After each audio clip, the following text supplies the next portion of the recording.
Alors on va ici placer les points A, B et C qui ont pour affixe respective Z1, Z2 et grand Z qui vaut Z1 sur Z2.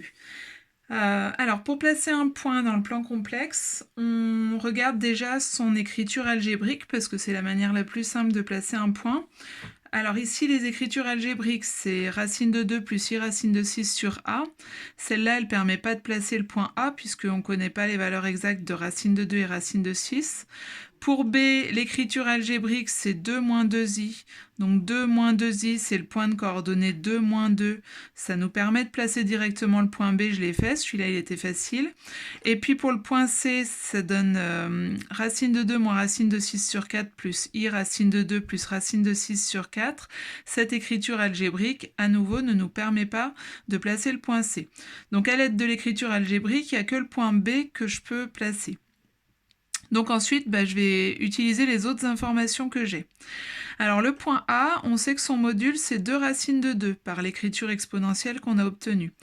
Et du coup, on avait obtenu que c'était le même module que le point B.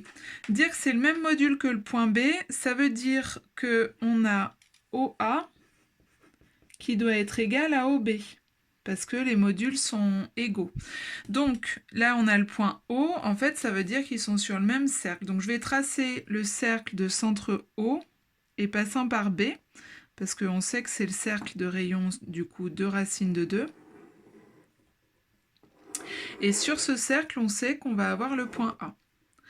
Alors après, pour terminer de placer le point A, il faut en plus utiliser l'argument qui vaut pi sur 3. Alors une astuce du collège, c'était que pour faire un angle de 60 degrés ou pi sur 3, il suffit de prendre la mesure du rayon du cercle. Donc là, j'ai le rayon du cercle, je le reporte à partir de l'axe des abscisses, puisque c'est notre départ pour les arguments. Et là, du coup, j'obtiens le point A. Donc là, j'ai le point A qui est donc sur le cercle de rayon 2 racine de 2 et qui a pour propriété d'être ici avec un angle de pi sur 3. Il nous reste le dernier point à placer. Alors le point C, il est un peu plus délicat parce que donc son écriture algébrique, on l'a vu, nous permet pas de le placer.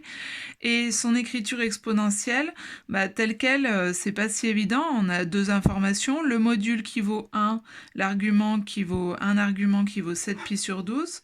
Alors le module qui vaut 1, bon, déjà ça veut dire que mon point C, il est sur le cercle de rayon 1 que je vais tracer.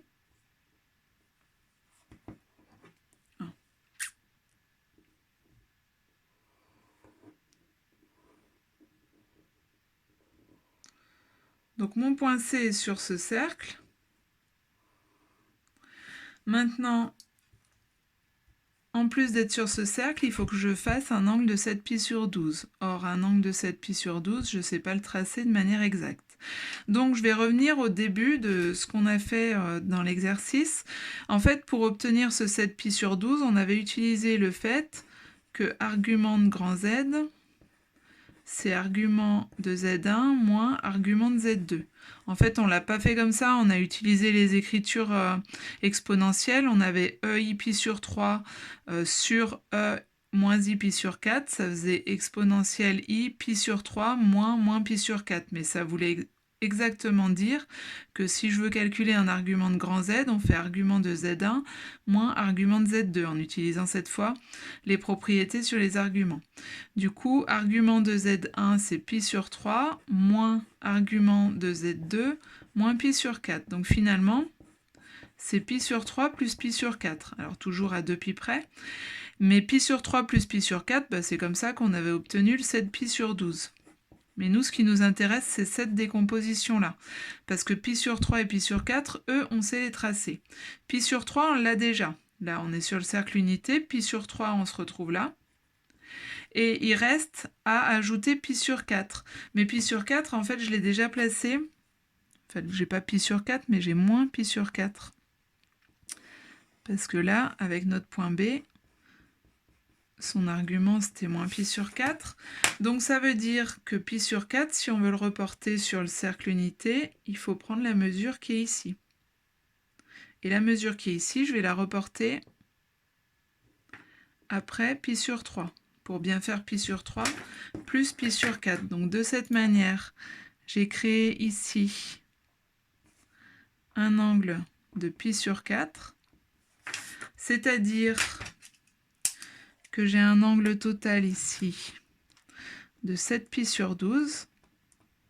Et donc je suis sur le cercle unité, c'est-à-dire tous les nombres qui ont pour module 1, avec un angle de 7 pi sur 12, ça veut dire que le point C, il se situe ici. Et là, vous avez tous les tracés de construction qui permettent de justifier comment vous avez placé vos points.